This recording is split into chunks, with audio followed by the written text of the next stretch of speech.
All right, here we go. It's a brand new Flyers Daily for the 10th of January, 2025. Flyers Daily, as usual, brought to you by Ticketmaster. Make more memories live. Game 2 of a 4-game homestand, and the Flyers fall by a final score of 4-1 against the Dallas Stars.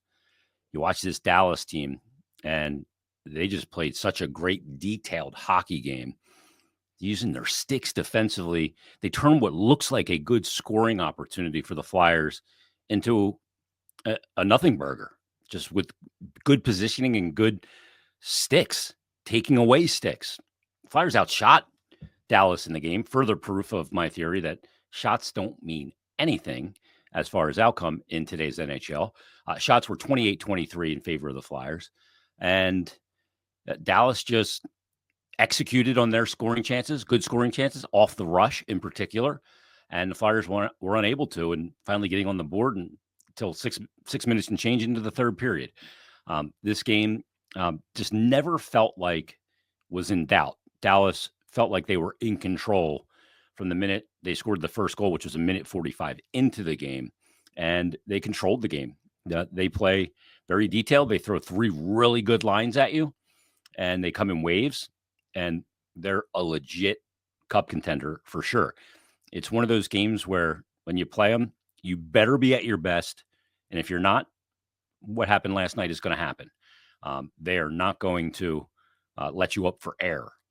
And I felt like in the game, they never let the Flyers get enough going where the outcome would have been in jeopardy, especially when they got up 2-0. They score a minute 45 in when Maverick Bourque on a 3-on-2, just the way they execute the 3-on-2, guys moving up the ice, they're just not moving in straight lines, making them easier to defend. They're like moving in side, crisscrossing and taking circuitous routes to the net, and it makes it difficult. And Maverick Bourque does a great job just going to the top of the crease, getting it and putting it home by Sam Ersson on the tip in Ersson's return. And that puts Dallas up 1-0. Dumba and Logan Stankoven with the assist. And then at 9:38, another odd man rush, basically scored from the same spot. This time it's Rupe Hintz who gets the goal. Ersson makes the first save, and then he can pick up the rebound and stuff it home. When a guy in that situation gets stopped on the first one, but is able to grab his rebound and tuck it home, you know that the positioning of the defender is an issue. And Jamie Drysdale is too high on Rupe Hintz and not able to get to his hands to tie up his stick before the first opportunity or the second opportunity. And it's that positioning that Rupe Hintz got on him. He was just a little too high. And that makes a huge difference. It's one thing you saw at one end with Dallas not always being on the right side of any threat, and the Flyers too high in that situation. And Hintz gets the goal. They go up 2-0. I thought that after that goal went in, the body language on Sam Ersson looked a little defeated. He's kind of like, oh man, I'm just getting back. I'm trying to get my game under me. And we're already down 2-0 in this game. And I know a lot of people will look at the score and go, well, they need better goaltending. They lost 4-1. One of them's an empty netter, but no. I thought Sam Ersson was good in the game. This was not on him. Neither of those goals are on him. Would you like to get a save? You got the first save on the Hintz one. They were really well executed odd man rushes by Dallas. Full value for both of those goals. I didn't think Ersson made a mistake. I liked the way he battled after the 2 goals for the remainder of the first period. I liked the way he battled in the second period and continued into the third. In the second period, Wyatt Johnston picks up the goal at 8:41 as the Flyers are really aggressive on the forecheck, trying to generate offense. And when you are as aggressive as they are, if the other team can beat your forecheck with one good pass to get out of the zone and bust up the ice, it's going to be an odd man rush the other way. That's the peril of being a team that's very aggressive on the forecheck, is that if they're able to beat it, they go the other way on an odd man rush. It's 3-on-1. Lundqvist is able to get it up to Jamie Benn in stride, and then he's coming up the ice with 2 other forwards. And the way that they're spread out, they're both options of a pass for Jamie Benn. He opts to go for the long pass to Wyatt Johnston, who's also got an option now to drop it to the third forward for Dallas, but he doesn't. And Sam Ersson, though, has to respect that third forward for Dallas and the driving Jamie Benn, who gave up the puck and could be driving far post. So Ersson can't take as much ice as he would like because he's got other threats he's got to consider. And Wyatt Johnston just an absolutely perfect shot, wires it high glove. It's a beautiful shot. And it's perfect execution of an odd man rush, 3-on-1 by the Dallas Stars, and they take the 3-0 lead. Jamie Benn and Lundqvist with the assist. Wyatt Johnson's 10th of the season. They're up 3-0. Heading into the third period, one of the things Brian Smith and I talked about at the second intermission was the Flyers want to try and climb back into this game, and it was a big hill to climb against a team that was showing no signs of letting you climb it. They couldn't go on the PK because they couldn't waste the 2 minutes they would have to kill on a penalty. They took a penalty 19 seconds in, and all of a sudden they kill that off. But finally at 6:47, they get on the board. Morgan Frost at the left side of the net is able to tuck one home, and the Flyers get on the board. Konechny and Zamula pick up the assist. That's as close as the Flyers would get. Pulled the goalie with about 4 minutes, 4:20 left in the game. And eventually at 16:47, Miro Heiskanen, the third overall pick in the 2017 draft, right after Nolan Patrick, picks up the empty net goal, his 5th of the season.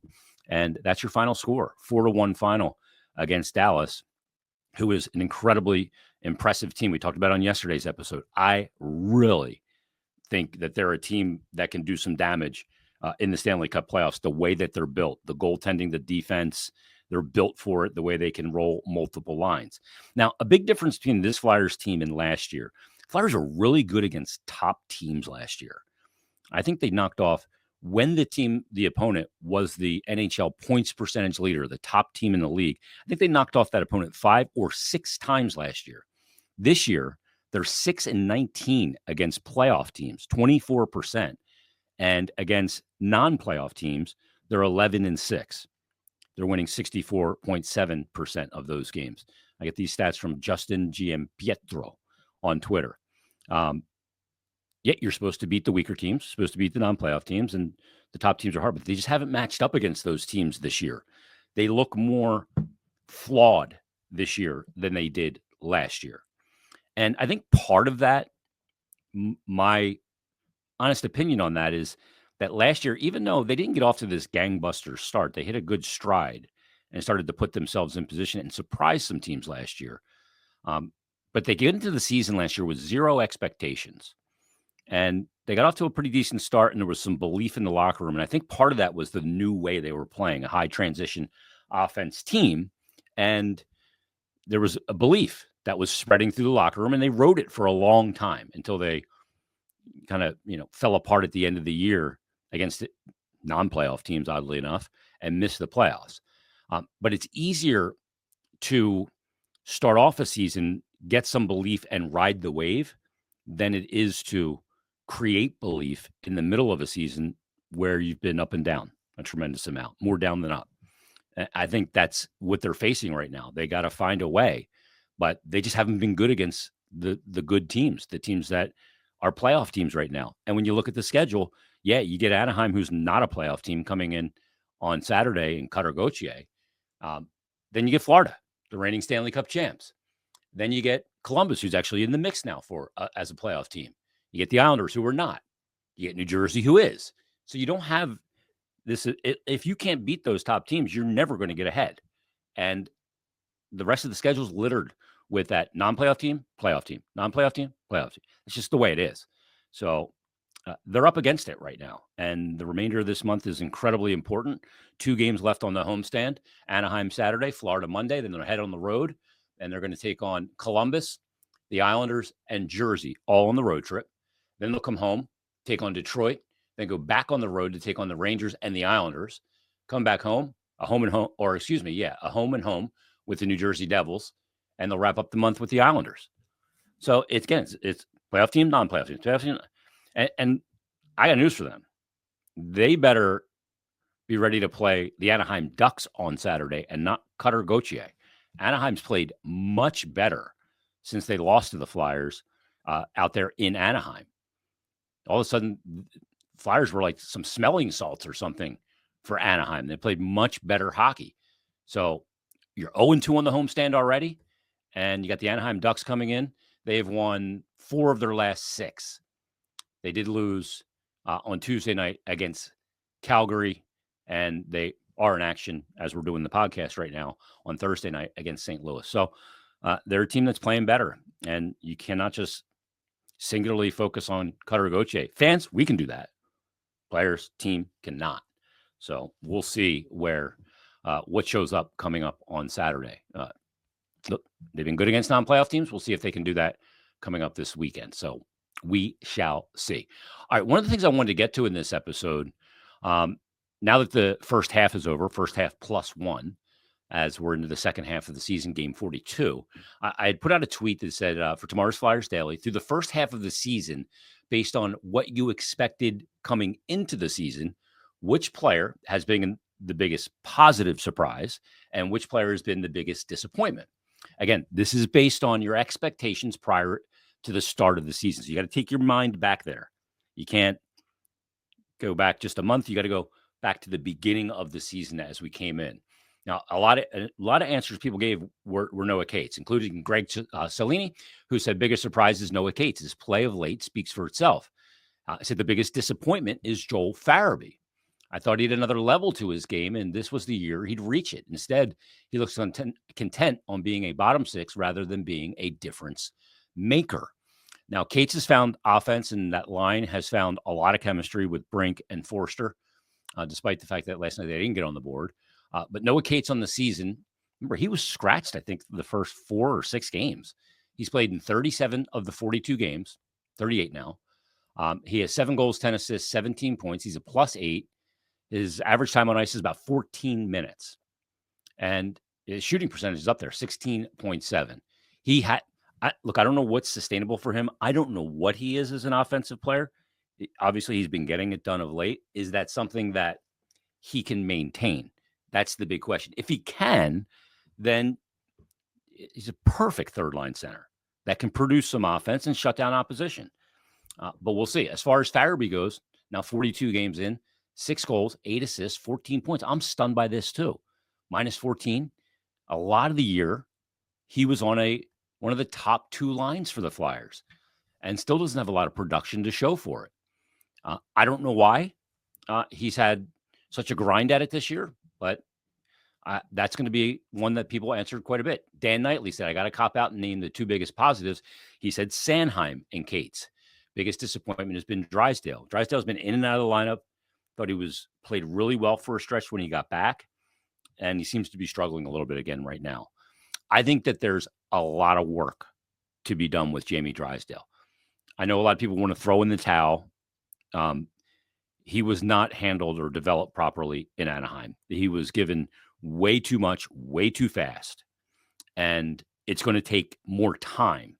He's been here basically a calendar year at this point, and in and out of the lineup with injuries. And injuries are going to be a huge question mark for him until he can prove otherwise. But there's skill there. There's a reason why he was drafted why he was. He needs more Brad Shaw time. And hopefully it clicks at some point.